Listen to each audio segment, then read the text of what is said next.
Hello and welcome back to the Psychology Catalyst. Explore the human mind like never before. आप सभी का फिर से वेलकम बैक है हमारे चैनल में और हम कर रहे हैं 2500 प्लस MCQ प्रैक्टिस चैलेंज और आज है हमारा day 10. So let's begin with our questions. अभी हम कर रहे हैं question number 26 is which one. एक सेकेंड मैं पेन सेलेक्ट कर लूँ. Okay. Which one of the following is the correct regarding the probability of rejecting the null hypothesis when it is true?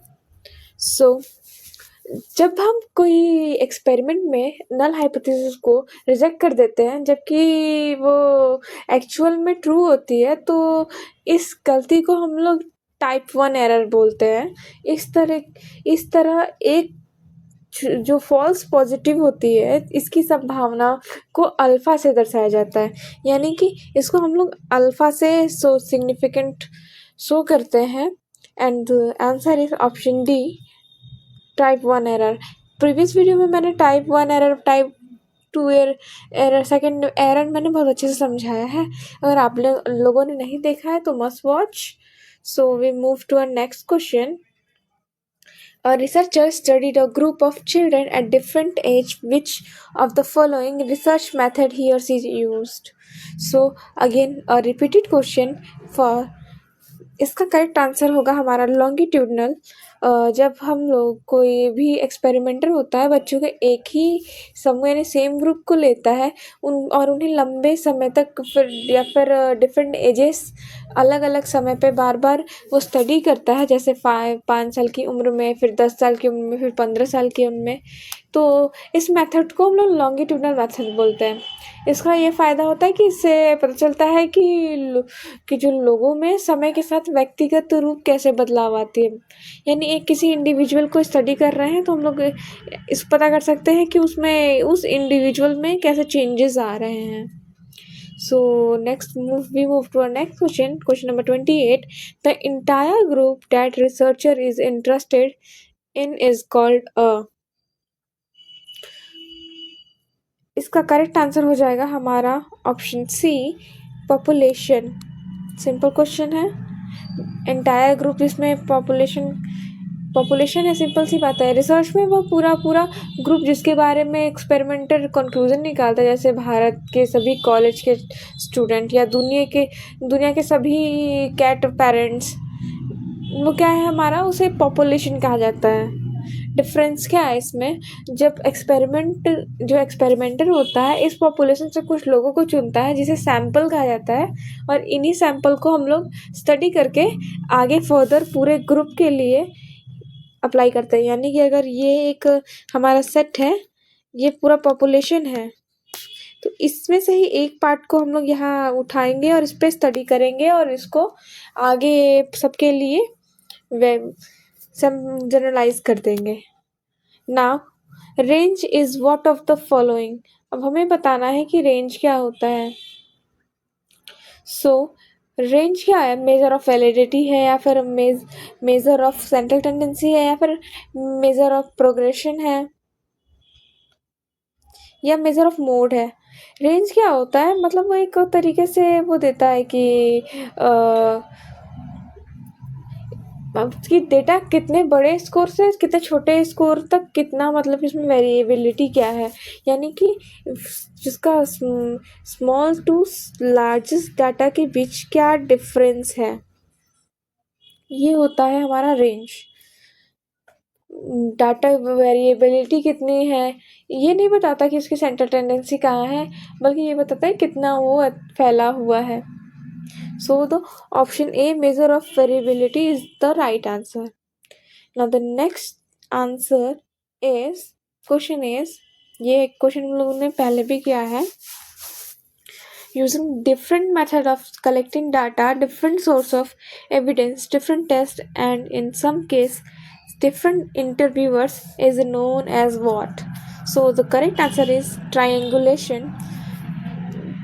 समझिए, जब एक चीज़ जैसे कोई घटना या साइकोलॉजिकल फैक्ट को समझने के लिए अलग अलग तरीके इस्तेमाल करते हैं। फॉर एग्जांपल इंटरव्यू, ऑब्जर्वेशन या टेस्ट, या अलग अलग लोग जैसे बहुत सारे इंटरव्यूअर्स इस्तेमाल करते हैं। इस जो ये टेक्निक है इसको बोलते हैं ट्रायंगुलेशन। इसका फ़ायदा क्या होता है, इससे हमारे जो कंक्लूजन्स है, कंक्लूजन की क्रेडिबिलिटी बढ़ जाती है, क्योंकि आप आपने कई जो है सोर्सेस से इसको प्रूफ किया है। ये खास तौर पे क्वालिटेटिव रिसर्च में इस्तेमाल होता है। Now we are moving our next question. Question number, what is Cronbach alpha a measure of? तो Cronbach's alpha is a coefficient used to measure internal consistency. इसका मेन काम ये चेक करना है कि टेस्ट के सारे आइटम्स एक दूसरे से कितने रिलेटेड हैं और क्या वो एक ही कंस्ट्रक्ट को कंसिस्टेंटली मेजर कर रहे हैं। इसलिए ये बताता है कि the test will proceed consistent result. So the option B is the right answer. And also the Cronbach's alpha का जो फॉर्मूला होता है वो होता है alpha equals k-1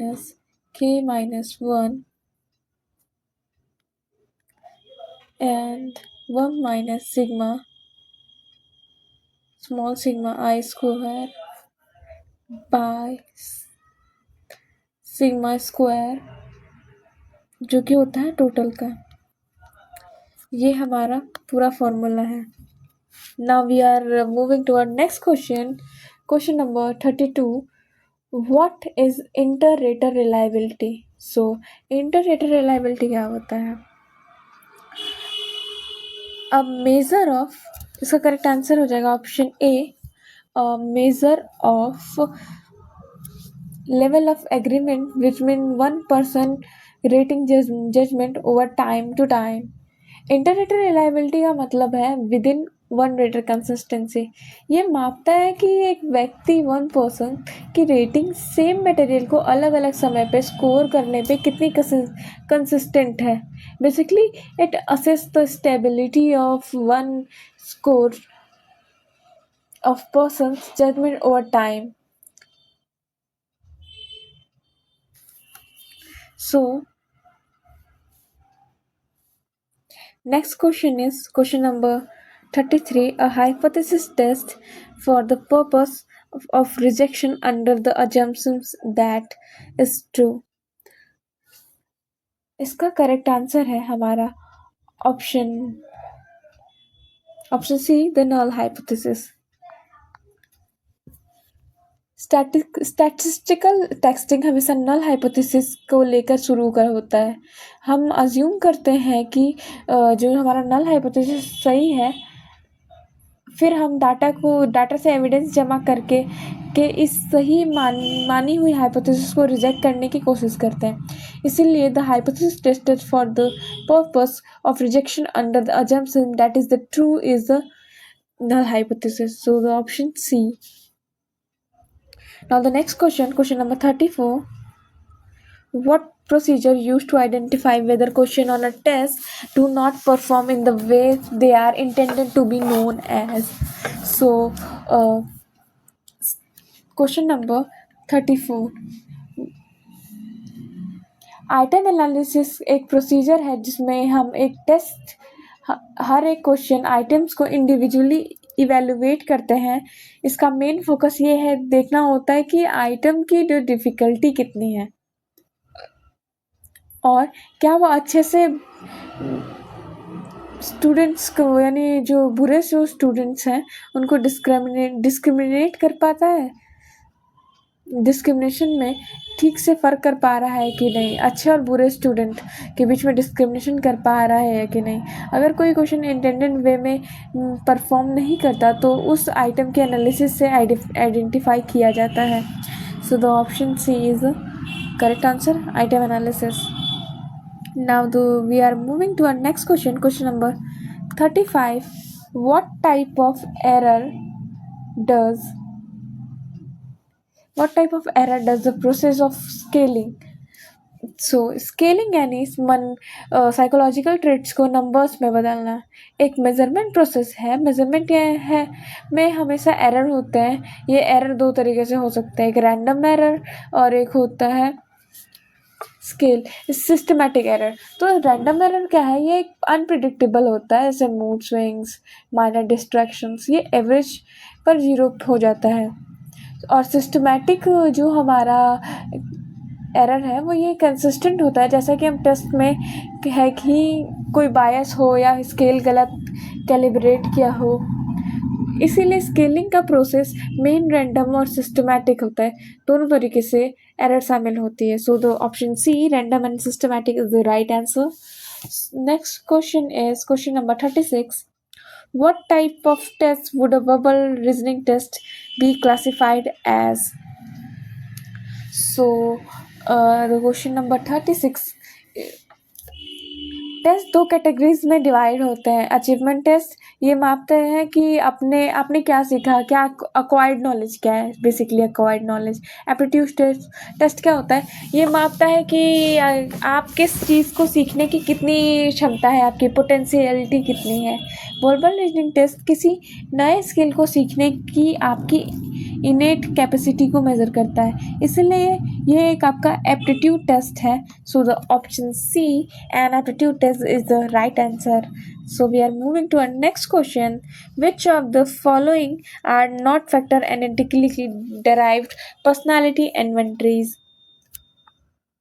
16 PF Comre personality scale, Jenkinson activity survey, Edward personal preference schedule. ये एक challenging question है, as you can see the level of challenge of the question. अब हम इसको सिंपली समझते हैं। फैक्टर एनालिसिस एक स्टैटिकल टेक्निक है जो पर्सनालिटी के अंडरलाइंग डायमेंशंस को आइडेंटिफाई करता है। वही जो 16 PF है, ये cattle is a primarily based on a factor analysis. वही Edward personal preference schedule Henry मुरे की नीड्स थ्योरी पे बेस्ड है, ना कि फैक्टर एनालिसिस पे। ये फोर्स्ड चॉइस फॉर्मेट यूज़ करता है, इसीलिए EPPS option D factor analytically derived inventory नहीं है।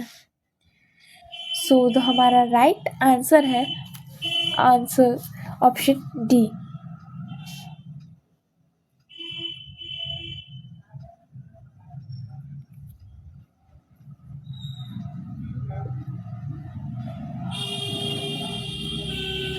Sorry, option C, because D नहीं है, बाकी तो है। सो हमारा जो सी हो जाता है वो करेक्ट आंसर हो जाता है। Now we are moving to our next question. So which of the following considered to be the least complex form of the validity test? So the correct answer is option B, face validity. इसे सबसे कम माना जाता है। इसमें simply हम इसको समझते हैं कि हम किसी टेस्ट को देख करके कह सकते हैं कि हाँ ये एक ही कंस्ट्रक्ट या ट्रेट्स को मेज़र कर रहा है। सिंपली अगर हम एप्टीट्यूड की बात कर रहे हैं, फॉर एग्जांपल अगर एप्टीट्यूड टेस्ट की बात कर रहे हैं, तो ये हम टेस्ट देख करके पता चल जाता है कि हाँ इससे क्वेश्चन जो रिलेटेड हमारे एप्टीट्यूड से रिलेटेड ही होंगे। Now we are moving to our next question. Question number 39. Which of the following is not a test of typical performance? So the correct answer is option number C, aptitude test. Test generally दो categories में आते हैं। Typical performance test ये मापता है कि आप आमतौर पे क्या करते हैं, example personality, interest, motivation etcetera. Maximum performance test ये मापता है कि आप कितना अच्छे से कर सकते हैं, for example intelligence, ability, aptitude. ये एप्टीट्यूड है, आपकी मैक्सिमम एबिलिटी को मेजर करता है, इसीलिए एक टिपिकल परफॉर्मेंस टेस्ट नहीं है। Now the next question is question number 40. Which of the following is the best example of test retest reliability? सो इसमें डिफरेंट डिफरेंट क्राइटेरियाज हैं, जिसमें अमित ने पहले स्कोर किया है 115 IQ टेस्ट पे, फिर उस पर वापस से 1 मंथ लेटर ही स्कोर 117। टेस्ट क्या होता है, सिंपल अगर समझे तो हम किसी टेस्ट को कर रहे हैं, फिर एक टाइम गैप लेते हैं, फिर वापस से टेस्ट लेते हैं, जो हमारा जो रिजल्ट आ रहा है टेस्ट का वो दोनों इक्वल होने चाहिए। यानी अगर उसमें कुछ हल्का फुल्का डिफरेंस हो तो भी कोई प्रॉब्लम नहीं है, लेकिन थोड़ा इक्वल होना चाहिए। सो हमें फर्स्ट क्वेश्चन को पढ़ के ही हमारा आंसर हमें मिल जाता है कि हमारा जो ऑप्शन ए जो है करेक्ट ऑप्शन है।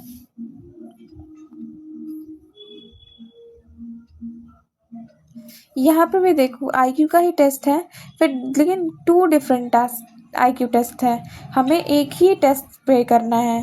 फिर इंटेलिजेंट टेस्ट लिया है and Melinda gives his test score. यहाँ पे क्या है कि यहाँ पे 2 अलग अलग इंसान हो जा रहे हैं, तो ये भी गलत हो जाएगा। पूजा स्कोर्स पहले तो उस फर्स्ट हाफ में तो 140 और सेकेंड हाफ में उसने 100 किया है। सो ये तो हमारा ये भी गलत है, ये भी गलत है और ये भी गलत है। सो हमारा correct option A. Now the next question is क्या हो गया 41 reliability and validity are 2 dimensions of question number 41। किसी भी साइकोलॉजिकल टेस्ट की क्वालिटी और साइंटिफिक वैल्यू 2 मेन पिलर्स पर डिपेंड करते हैं, रिलायबिलिटी जो कि कंसिस्टेंसी ऑफ द टेस्ट है, वही वैलिडिटी एक्यूरेसी ऑफ टेस्ट है। ये दोनों फीचर टेस्ट कंस्ट्रक्शन के दौरान ही इंश्योर किए जाते हैं और ये उसके मेन डायमेंशंस होते हैं। So the option C test construction is the right answer. Now we are moving to a next question. Which statistical test appears to be suitable for evaluating mean difference? Mean difference की बात कर रहे हैं हम लोग यहाँ पे। सो इसका करेक्ट आंसर होगा option A independent sample T test. T test का यूज मीन डिफरेंस को इवेल्युएट करने के लिए होता है। इंडिपेंडेंट सैंपल टी टेस्ट टैब यूज होता है जब हम 2 अलग अलग अनरिलेटेड ग्रुप्स के मीन्स को कंपेयर करते हैं। For example boys and girls और ट्रीटमेंट ग्रुप और control group. Chi square frequencies count के कंपैरिजन के लिए यूज होता है, मीन डिफरेंस के लिए नहीं। सो हियर हमारा करेक्ट आंसर तो हमें मिल चुका है option A. Now we are moving to next question number 43। Which of the following is the true of test retest reliability? अभी हम लोग ने टेस्ट रिलायबिलिटी के बारे में बात किया है। So first option is test is measuring what is claims to be measure. Test is produce consistent result. हाँ, हमें कंसिस्टेंस चाहिए टेस्ट में।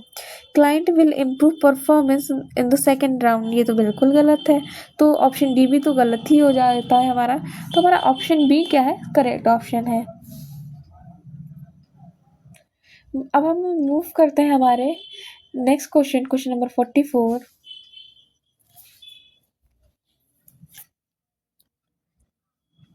Which of the following refers the concurrent validity?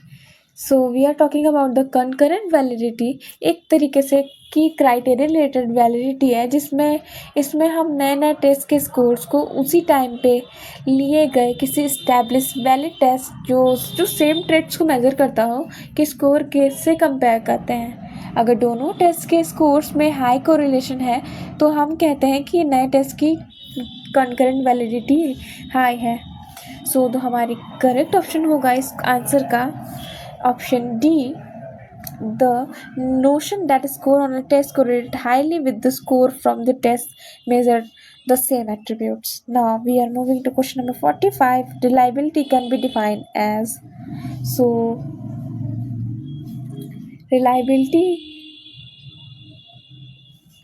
Reliability है इसका करेक्ट आंसर है option ए। Reliability को हम लोग ट्रू स्कोर या फिर ट्रू स्कोर वेरिएंस या टोटल वेरिएंस से डिफाइन कर सकते हैं। सो आज के वीडियो में बस इतना ही। अगर आपको पसंद आए वीडियो तो वीडियो को लाइक एंड शेयर करना ना भूलें। और हाँ, नेक्स्ट पार्ट में हम करने वाले हैं इसके बाकी के बचे हुए क्वेश्चन, साथ में प्रीवियस ईयर क्वेश्चन, जो कि बहुत इंपॉर्टेंट होता है, क्योंकि हम कोई भी एग्ज़ाम देने जाते हैं तो हमें पता होना चाहिए कि उसका बेस क्या है। ऑलरेडी हमने प्रीवियस एग्ज़ाम्स में कैसे क्वेश्चन पूछ रखे हैं। सो मिलते हैं नेक्स्ट वीडियो में, तब तक के लिए बाय।